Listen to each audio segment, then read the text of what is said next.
Avant de regarder cette vidéo, assure-toi que tu as déjà vu la vidéo numéro 1 consacrée à la médiane.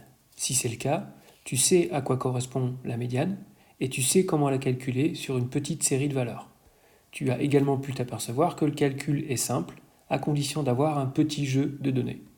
Ce qu'on va voir dans cette seconde vidéo, c'est une autre méthode pour calculer la médiane lorsqu'on a de grandes séries de valeurs. Pour cette autre méthode, on a besoin de partir d'un tableau de distribution des fréquences cumulées. Tu as vu dans une vidéo précédente comment on construit ce genre de tableau et comment on calcule ce type de fréquence. Imaginons qu'on a construit ce genre de tableau à partir des valeurs observées de hauteur d'un groupe de 28 cactus. On a ici 5 classes de hauteur. On représente ensuite ce tableau de fréquences cumulées de manière graphique. Tu as aussi vu ça dans une vidéo précédente. On a donc la hauteur en abscisse, découpée en 5 classes, et en ordonnée, on retrouve les fréquences cumulées. La médiane de la hauteur, c'est donc la position sur l'axe des abscisses pour laquelle j'ai une fréquence cumulée de n sur 2.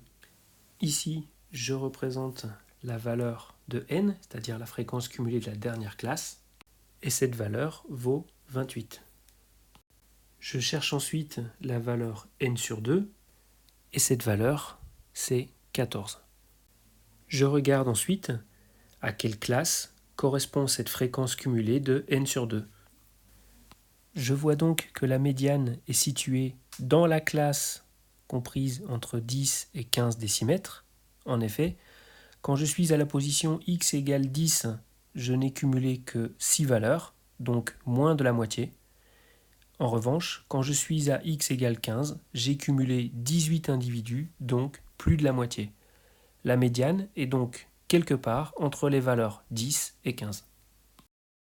Cette classe que je colore ici en vert et qui contient la médiane, c'est ce qu'on appelle la classe médiane. Dans la classe médiane, c'est-à-dire entre 10 et 15 décimètres, j'ai 12 individus. En effet, dans la classe précédente, la fréquence cumulée est de 6, je peux le voir sur le graphique, mais aussi dans le tableau de distribution de fréquences cumulées. Et dans la classe médiane, j'ai 18 individus. Je le lis sur le graphique ou encore dans le tableau de fréquences cumulées. J'ai donc bien ajouté 12 individus pour passer de 6 à 18.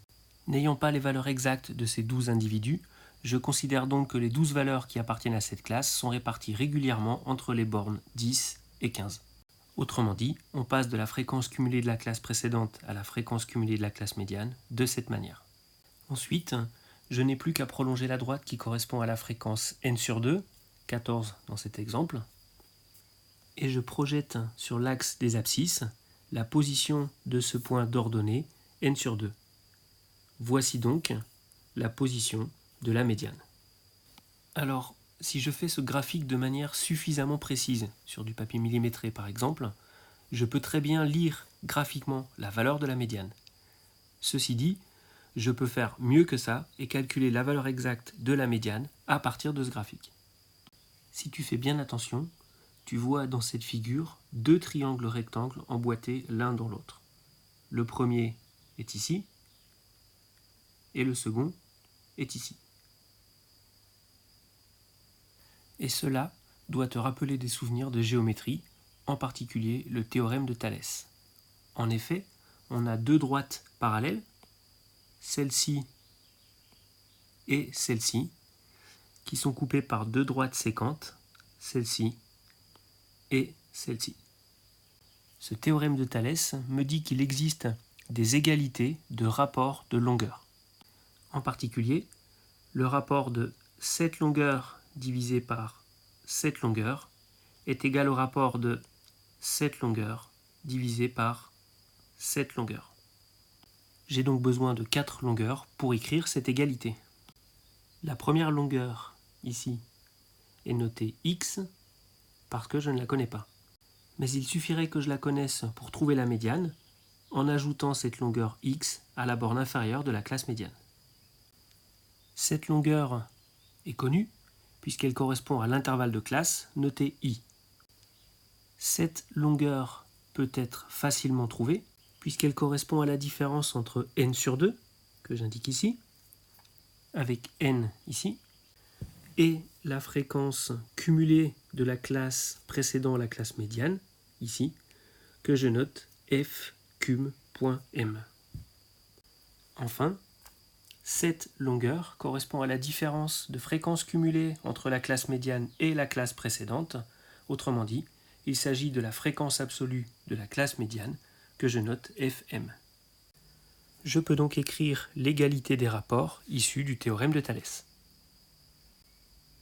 Donc, le rapport de cette longueur, qui correspond à x, divisé par cette longueur, qui correspond à l'intervalle de classe I,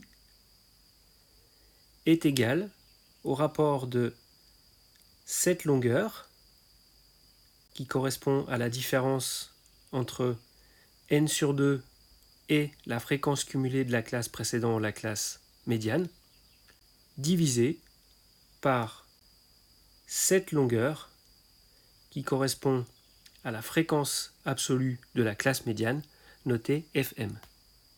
Dans cette égalité, je connais toutes les valeurs sauf x.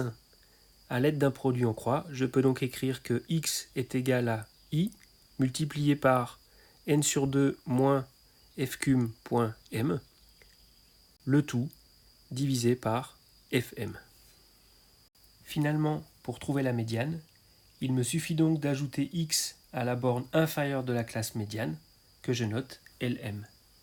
Je peux donc écrire la formule qui permet de calculer la valeur exacte de la médiane. C'est donc la somme de la borne inférieure de la classe médiane plus l'intervalle de classe divisé par la fréquence absolue de la classe médiane, et je multiplie ce rapport par la différence entre n sur 2 et la fréquence cumulée de la classe précédant la classe médiane. Je vais maintenant réécrire à quoi correspond chaque grandeur dans cette formule, en commençant par faire un peu de ménage. Lm correspond à la borne inférieure de la classe médiane. I correspond à l'intervalle de classe. Fm est la fréquence absolue de la classe médiane. Fcum.m est la fréquence cumulée de la classe précédant la classe médiane. Et enfin, grand N est le nombre d'individus dans la population, mais je pourrais très bien avoir petit n pour le nombre d'individus dans l'échantillon. On va maintenant appliquer cette formule à notre petit exemple numérique de départ.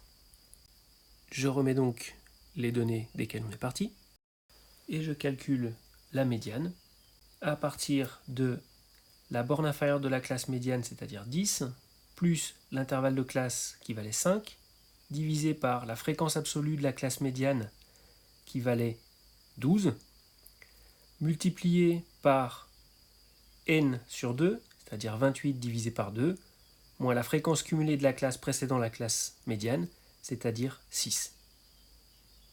Et si je fais le calcul, j'obtiens une valeur de 13,33 décimètres. Cette seconde vidéo est maintenant terminée.